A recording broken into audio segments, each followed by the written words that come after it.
Dicen que algunos monstruos nacen y otros simplemente despiertan. Y que, a veces, el mayor terror no viene del más violento sino del más inteligente. Porque esta historia no comienza con un villano cualquiera. Comienza con un niño prodigio. Un genio matemático capaz de resolver ecuaciones que los adultos ni siquiera entendían. Un chico tan brillante que, a los 16 años, ya estaba dentro de Harvard, una de las universidades más prestigiosas del mundo. Un cerebro privilegiado que terminaría convirtiéndose en uno de los terroristas más buscados de Estados Unidos. Este es el relato del hombre que los periódicos llamaron una bomber.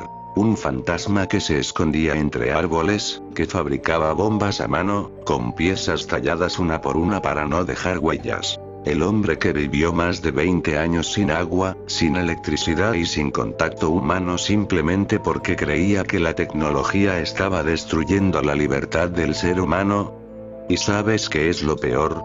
Que parece que tuvo razón. Ahora para entender su historia tienes que entrar en una mente que nunca encontró su lugar en el mundo. Prepárate, porque esta no es solo una historia de crímenes. Es un descenso lento, inevitable hacia la oscuridad. Yo soy Lord Creepy, y esto es...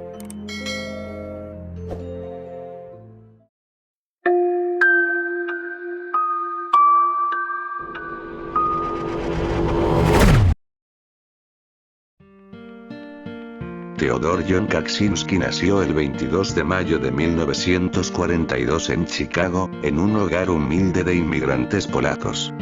Su madre, Wanda, describía a Ted como un bebé tranquilo. Demasiado tranquilo. Pero la primera grieta en su historia ocurrió antes de que cumpliera un año. Una infección severa lo llevó al hospital, donde pasó más de una semana aislado completamente, sin contacto humano, sin el calor de su madre, sin una voz que lo calmara. Años después, ella decía que ese momento quebró algo en él. Cuando regresó del hospital, ya no era el mismo bebé. No sonreía. No buscaba abrazos. Solo miraba fijo sin parpadear. Como si ya hubiera aprendido que el mundo era un lugar frío. Ted creció en un vecindario normal, jugando en las calles de Chicago, pero había algo en él que no encajaba. Su inteligencia era tan avanzada que apenas empezaba a hablar y ya resolvía rompecabezas que otros niños no podían. A los 8 años, los profesores dijeron que su mente funcionaba como la de un adolescente. A los 10, podría haber cursado la secundaria sin problemas. Y a los 12, su coeficiente intelectual fue medido en 167, más alto que el de la mayoría de científicos de la época. Los otros niños lo consideraban un bicho raro, un fantasma silencioso que no jugaba, no reía, no socializaba. Su único refugio era la escuela. Y su hermano menor, David, fue quizás la única luz en la vida de Ted. Su confidente, su compañero, su única conexión emocional verdadera. Era común verlos juntos, inventando códigos secretos, explorando bosques, construyendo cosas que otros niños no podían ni imaginar. Ted era un guía, un mentor. Casi una figura paterna. David lo admiraba al punto de idealizarlo. Pero incluso en esos momentos de hermandad, había una sombra detrás de los ojos de Ted. Una tensión, como si su mente siempre estuviera al límite de romperse. Y esa tensión solo aumentó cuando la escuela tomó una decisión que cambiaría su destino para siempre. Los profesores sabían que Ted era un prodigio. La familia tampoco tenía duda.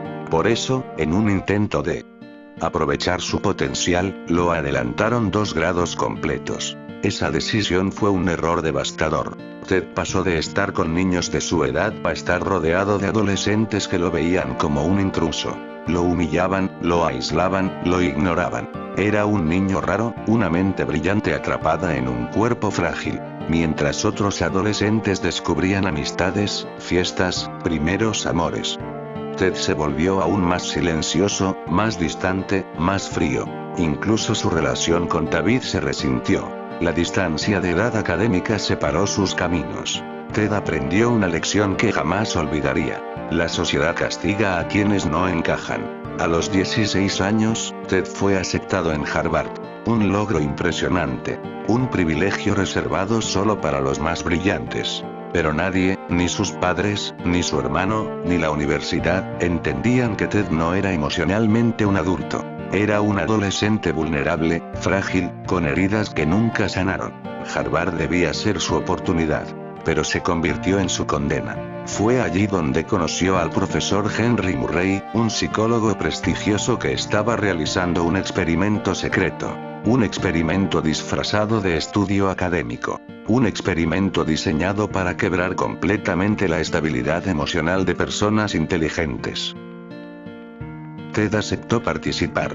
Porque, como siempre, buscaba un lugar donde por fin pudiera encajar. A Ted le prometieron que sería parte de un análisis sobre pensamiento y razonamiento lógico. Pero eso era mentira. Lo que realmente hicieron con él fue brutal. Lo sentaron en una silla, lo conectaron a electrodos, y durante meses lo sometieron a sesiones psicológicas diseñadas para destruir su autoestima, sus creencias, su personalidad. Le gritaban, lo humillaban, atacaban sus ideas, lo insultaban profundamente, y todo mientras medían sus reacciones. Ted no lo sabía, pero estaba siendo usado como sujeto experimental en un programa que años después sería investigado por sus similitudes con técnicas de manipulación mental utilizadas por la CIA. Sí, así es, estamos hablando del proyecto MK Ultra. A partir de ese momento, el joven prodigio comenzó a desaparecer. Y en su lugar, empezó a nacer algo más oscuro. Algo que, con el tiempo, el mundo conocería como el Unabomber. Tras los experimentos psicológicos en Harvard, 1959 a 1962, algo dentro de Ted se resquebrajó de forma irreversible. Ya no era el adolescente tímido que había llegado como un prodigio. Era una sombra, un cuerpo que caminaba, una mente brillante encerrada en un dolor silencioso. Los archivos reflejan que, al finalizar, Ted estaba apagado, inexpresivo y emocionalmente muerto. En 1967, obtuvo un puesto como profesor asistente de matemáticas en la Universidad de California, Berkeley. Tenía apenas 25 años, y sus estudiantes lo describían como un genio antisocial, extraño, imposible de leer. No sonreía. No socializaba.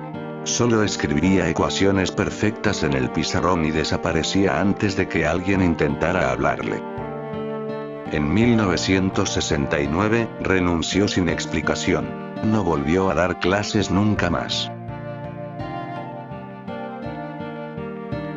En 1971, Ted abandonó la sociedad y se mudó a una cabaña diminuta en Lincoln, Montana. Una estructura de 3 por 3 metros, sin agua, sin electricidad, sin contacto humano.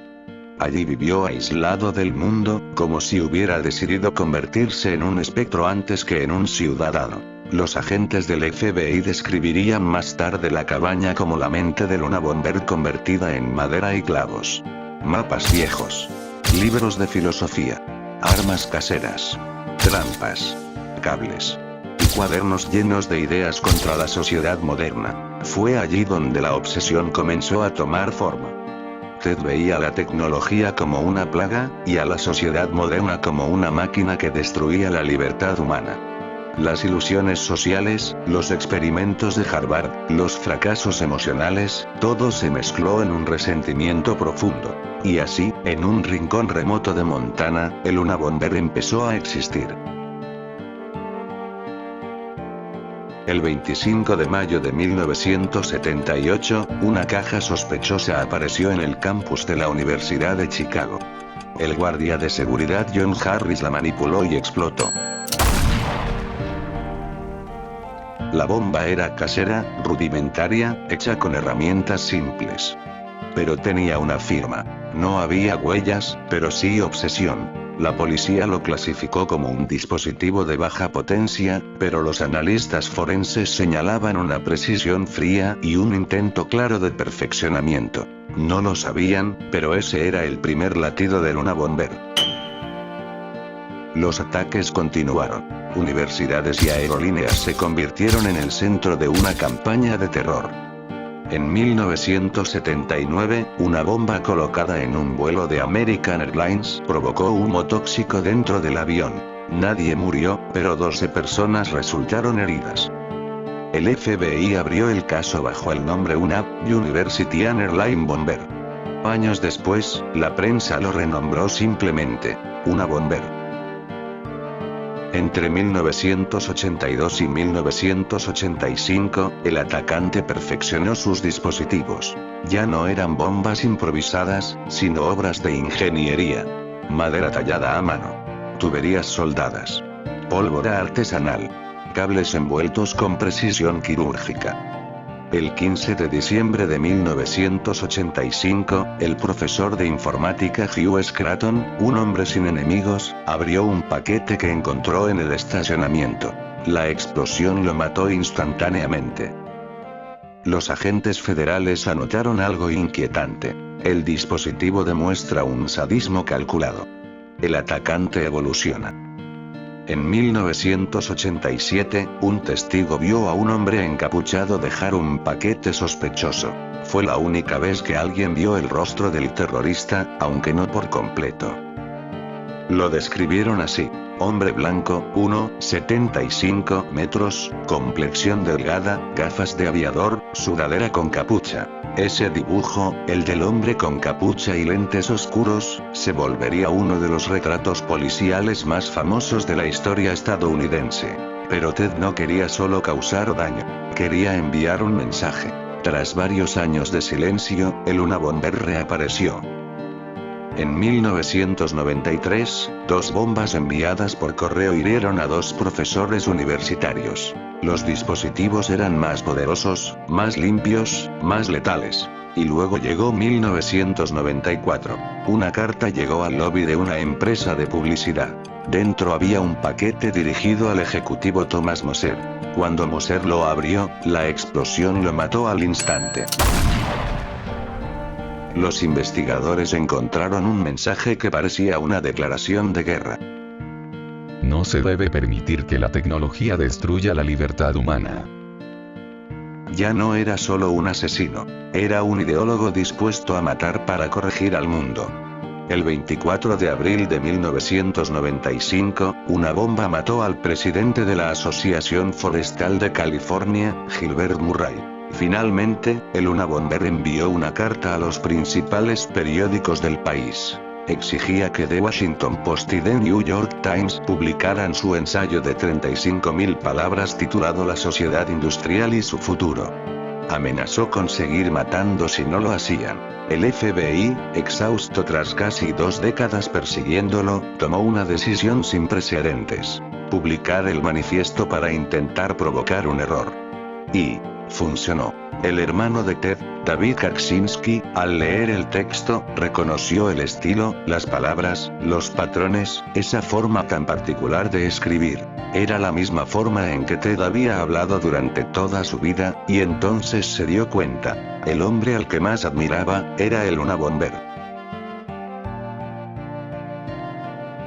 Cuando lo supo, lo denunció e hizo público su identidad. Por la preocupación de que mueran más personas, su decisión ayudó a salvar muchas vidas, y con su ayuda en colaboración con el FBI, el 3 de abril de 1996, un equipo de agentes federales rodeó la cabaña en Montana. Ted salió tranquilo, sin resistencia, con la ropa sucia y el cabello largo. Dentro encontraron todo: borradores del manifiesto, bombas sin activar, piezas de metal, planes de futuros ataques, y un diario escrito a mano lleno de rabia. Uno de los agentes dijo: era como entrar en la mente de un asesino que llevaba 20 años aislado. Ted fue declarado competente y aceptó un acuerdo para evitar la pena de muerte. Fue condenado a 8 cadenas perpetuas sin posibilidad de libertad en la prisión de máxima seguridad ADX, Florence, Colorado. En prisión, Theodore Kaczynski pasaba 23 horas al día completamente solo, sin contacto humano real, sin naturaleza, sin ruido, exactamente el tipo de mundo que decía odiar. Kaczynski nunca mostró arrepentimiento real. Para él, la prisión era solo otra prueba de que el sistema aplasta a quien se le opone. Aún así, su figura se filtró en la cultura popular. Libros, documentales, series, foros oscuros de Internet. Para algunos, un terrorista. Para otros, un profeta enfermo. Para todos, una advertencia. El genio que odió tanto al mundo moderno que decidió combatirlo con terror. El 10 de junio de 2023, Theodore John Kaczynski fue hallado muerto en su celda a los 81 años. Su muerte pasó casi en silencio. No hubo bombas. No hubo manifiestos ni cartas. Solo el cierre de una historia donde la inteligencia extrema, el aislamiento y la obsesión se mezclaron hasta crear uno de los criminales más perturbadores del siglo XX. Y así terminó el Unabomber. Como una mente brillante que se perdió en la oscuridad. Y eso, amigos, fue la historia del Unabomber, muy perturbadora y a la vez triste, pero dime qué te pareció. Te leo en la caja de comentarios. Por mi parte eso fue todo, se despide hasta otra oportunidad su buen amigo Lord Creepy.